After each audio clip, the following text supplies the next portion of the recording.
अस्सलाम वालेकुम जी, क्या हाल चाल है आप लोगों के। होपफुली सब ठीक ठाक होंगे। और ये मैं यहाँ पे काटने लगी थी खीरे सैलड के लिए। और ये लजीज़ा खीर सबसे आसान मीठा है, ये बना के फ्रिज में रख दिया था। कभी आप लोग भी ज़रूर ट्राई कीजिएगा, बहुत मज़े का बनता है। और ये खाना शाना क्यों बना था सारा, क्योंकि मेरे अब्बू जी और मेरी दोनों सिस्टर्स फैसलाबाद से आ रहे थे हमारे पास। वो उनकी गाड़ी चली थी 9:40 पे और एग्जैक्ट 2 o'clock वो हमारे पास पहुँच चुके थे, इसलिए मैंने डायरेक्ट टेबल पर ही खाना लगा दिया सारा। और यहाँ पर जी फुल देसी फैमिली वाला सीन ऑन हो चुका था। बस शफीक अहमद रोटी खोल दे सब लोग जो है ना वो खाना शाना खा रहे थे और एक दूसरे का हाल अहवाल पूछ रहे थे। और ये मेरी दोनों सिस्टर जो है ना अपने भांजों के लिए बास्केट्स रेडी करके लाई थी। और आप यकीन करें इन बास्केट्स को रेडी करने में ना उन्हें ज़्यादा टाइम लगा होगा और हमारे बच्चों ने ना खाने में इसको बस 2 या 3 सेकंड लगाए। कुछ खा दी, कुछ गिरा दी। टॉफ़ीज़ जो चीज़ें पसंद आ रही थी वो खाई जा रही थी, जो नहीं आ रही थी वो फेंकी जा रही थी, बस खाली कर दी 2 सेकंड्स के अंदर अंदर। और ये गाड़ियाँ ना मेरे बेटे को बहुत पसंद है, उसने पूरा शोरूम बनाया हुआ अपने पास घर में, ये उसके लिए थी। खैर जी, मेहमानों के आने पे जैसे किचन में बहुत मैस होता है, ये सारा मैस मैंने क्लीन कर दिया था। बर्तन शतन वाश करके अच्छे से किचन की जो है ना वो सफाई कर दी थी। नीट एंड क्लीन देख के ना सुकून आ रहा था दिल को।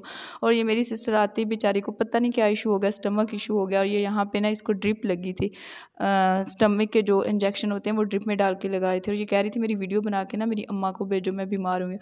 खैर जी, उसके बाद मैं और मेरी दोनों सिस्टर यहाँ पे मुल्तान जो कैंट में है, मुल्तान किताब घर, वहाँ पे आगे मुझे क्राफ्ट से रेलेवेंट कुछ चीज़ें चाहिए थी। मैंने रमज़ान के लिए कुछ डिकोर के लिए चीज़ें बनानी थी, वो आपको इंशाल्लाह मेरे नेक्स्ट व्लॉग में देखने को मिलेंगी। तो इनके पास A to Z cheese available थी क्राफ्ट के लिए ना, एक्रेलिक पेंट्स, ब्रशेज़, जो भी आपको चाहिए A to Z चीज़ मैंने यहाँ पे देखा है अवेलेबल थी। और काफ़ी रीज़नेबल प्राइस में यहाँ पे ना मिल रही थी चीज़ें। जब पूरा एक सेक्शन तो इन्होंने बर्थडे के लिए जो है ना वो मुख्तस किया हुआ था। उसमें आपको बर्थडे के लिए जो टॉप चाहिए होते हैं, जो भी बर्थडे से रेलेवेंट चीज़ें डिकोर के लिए चाहिए वो सब थी। और ये क्राफ्ट के लिए जो मुझे चाहिए थे छोटे छोटे फ्लावर, वो यहाँ पे सारे लगे हुए थे। Beads, butterflies, A to Z चीज़ और काफ़ी रीज़नेबल प्राइस में, लीफ वगैरह। तो मैंने यहाँ से सारी चीज़ें फिर यहीं से ली थी। जूट थ्रेड चाहिए था मुझे।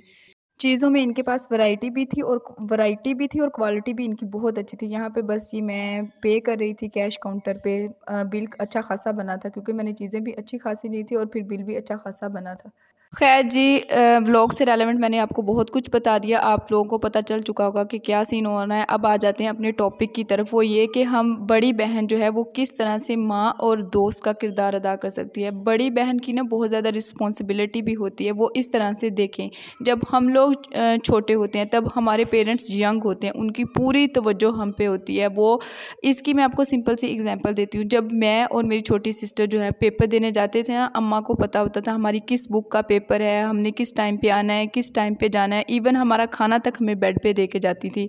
अब मैंने देखा है जब मेरी छोटी सिस्टर जाती हैं तो वो उस तरह से मैनेज नहीं कर पा रही होती जिस तरह वो हमारे टाइम पे करती थी। तो यहाँ पे हमारी रिस्पॉन्सिबिलिटी स्टार्ट होती है कि हम उनकी जगह किरदार अदा करें, अपने छोटे बहन भाइयों की पढ़ाई पर तवज्जो दें कि वो किस तरह का पढ़ रहे हैं, किस तरह की एक्टिविटीज़ में इन्वॉल्व हैं। उन पे इस तरह से नज़र मत रखें जिस तरह से मतलब कि बहनें रखती हैं या भाई रखते हैं कि लड़ाई झगड़े करें और या फिर उन्हें ताने तिशने दें या फिर उनके नाम उल्टे लें। इवन आप लोग यकीन करें, मैंने आज तक कभी बहुत ज़्यादा लड़ाई होगी और बहुत गुस्सा आ गया क्योंकि हम इंसान हैं, मैंने कभी किसी बहन का नाम उल्टा ले लिया।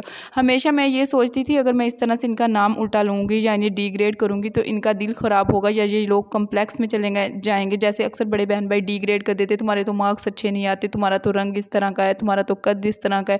प्लीज़ इन बातों से परहेज़ करें। वो आपके छोटे बहन भाई हैं, उनको जो है ना वो रिस्पेक्ट दें और उनके साथ इस तरह का रिलेशन बनाएं कि बाहर उनके साथ जो भी हो रहा है। आजकल तो सोशल मीडिया का जो है ना वो बहुत ज़्यादा दौर है, हर कोई मोबाइल में बिज़ी है, आप उन पर तवज्जो दें वो किस तरह की एक्टिविटीज़ में इन्वॉल्व है मोबाइल पे। फिर बहुत जब हम इन चीज़ों पे तवज्जो नहीं देते ना, फिर बहुत बड़े सीन जो है ना वो क्रिएट हो जाते हैं जो हमारे लिए बदनामी, परेशानी, तकलीफ़ का बायस बनते हैं। तो अपने बहन भाइयों पे ना इस तरह से चेक एंड बैलेंस रखें कि आप उनकी माँ भी हैं और उनकी दोस्त भी हैं। वो बिला झिझक आपको कोई चीज़ आप लोगों के साथ शेयर कर सके। इस तरह का रिलेशन मत बनाएं कि वो डरते रहें और ना ही वो आपसे आके शेयर करें कि उन्हें पढ़ाई में क्या मसला है या वो ये सब्जेक्ट रखना नहीं चाह रहे या क्या इश्यूज़ चल रहे हैं। उनके साथ इस तरह का फ्रेंडशिप वाला माहौल बताएं कि अगर उनके साथ क्लास में कोई प्रॉब्लम है, उन्हें कोई तंग कर रहा है या उन्हें कोई सब्जेक्ट समझ में नहीं आ रहा है या वो उस फील्ड में जाना नहीं चाह रहे, तो वो ये सब चीज़ें आप लोगों के साथ शेयर करें। क्योंकि माँ बाप इस उम्र में आके ना उनकी परेशानियाँ भी बढ़ जाती हैं, उनकी उम्र भी हो गई होती है और उनके साथ साथ ना वो फिर ज़्यादा रेस्ट की तरफ जाना चाह रहे होते हैं, वो उस तरह से अपने छोटे बच्चों को तवज्जो नहीं दे पाते जिस तरह से वो अपने बड़े बच्चों को दे रहे होते हैं। तो आपसे मेरी यही रिक्वेस्ट है कि आप अपनी छोटी बहनों, छोटे भाइयों के साथ फ्रेंड और माँ वाला माहौल जो है ना, वो रिलेशनशिप इस तरह का क्रिएट करें कि वो आपके साथ हर तरह की अपनी छोटी से छोटी प्रॉब्लम को वो शेयर करें और फिर आप लोग भी उसको सॉल्व करने की कोशिश करें, ना कि उस बात का बतंगड़ बना दे कि हाँ हम तो ऐसे थे, अब तुम्हें ये हो रहा है या ये मसला हो रहा है। मैं ऐसे ही करती हूँ। अब मेरी शादी भी हो गई है ना, मेरी छोटी सिस्टर है, उसके माशाल्लाह से 2 बच्चे हैं, मेरा माशाल्लाह से 1 बेटा है। लेकिन अब मैं इस चीज़ को समझती हूँ कि बच्चों को संभालना काम करने से ज़्यादा मुश्किल काम है, तो मैं उस पर ज़्यादा बर्डन नहीं डालती, मैं खुद ही सारे काम करती रहती हूँ। इवन कई दफ़ा मैं उसको जो है ना वो बेड पे रोटी दे के आ जाती हूँ, जब उसको टाइम नहीं मिल पा रहा होता है कि मेरे पास आके खाना खा ले, उसके काफ़ी हिस्से के काम मैं कर देती हूँ। तो आप भी इस तरह से ना, इस तरह की रिस्पॉन्सिबिलिटी जो है ना वो लें, ताकि आपके बहन भाई जो है ना आपको देख के सीखें, वो भी फिर इसी तरह के काम करें, क्योंकि बच्चा हमेशा बड़ों को देख के सीखता है, जो बड़े करेंगे वही बच्चा करेगा। तो बस यही था आज का व्लॉग। मैं यहाँ पे जी अब भी अपनी रिस्पॉन्सिबिलिटी पूरी कर रही हूँ, क्योंकि यहाँ पे ज़नैरा को खानी थी मैकरोनी। हालांकि मैंने इससे पहले भी काफ़ी चीज़ें बना के दी हैं, लेकिन एंड टाइम पर उसको ना मैकरोनी याद आ जाती है, वो मैं बना के दे रही थी जल्दी जल्दी से। होप सो आज के व्लॉग से आपको बहुत कुछ सीखने को मिला होगा, इंजॉय किया होगा आप लोगों ने। मिलेंगे इंशाल्लाह किसी नेक्स्ट अच्छे सी व्लॉग के साथ। इंशाल्लाह रमज़ान में बहुत अच्छे अच्छे व्लॉग आएंगे, आप लोग एंजॉय भी करेंगे, इंशाल्लाह बहुत कुछ सीखने को भी मिलेगा। मुझे भी आप लोगों से बहुत कुछ सीखने को मिलेगा। आप जो भी आपके दिल में बात हो इससे रेलेवेंट ज़रूर कमेंट सेक्शन में आके लिखिएगा। इंशाल्लाह मिलेंगे नेक्स्ट व्लॉग में। अपना और अपनों का ख्याल रखिएगा। अल्लाह हाफिज़।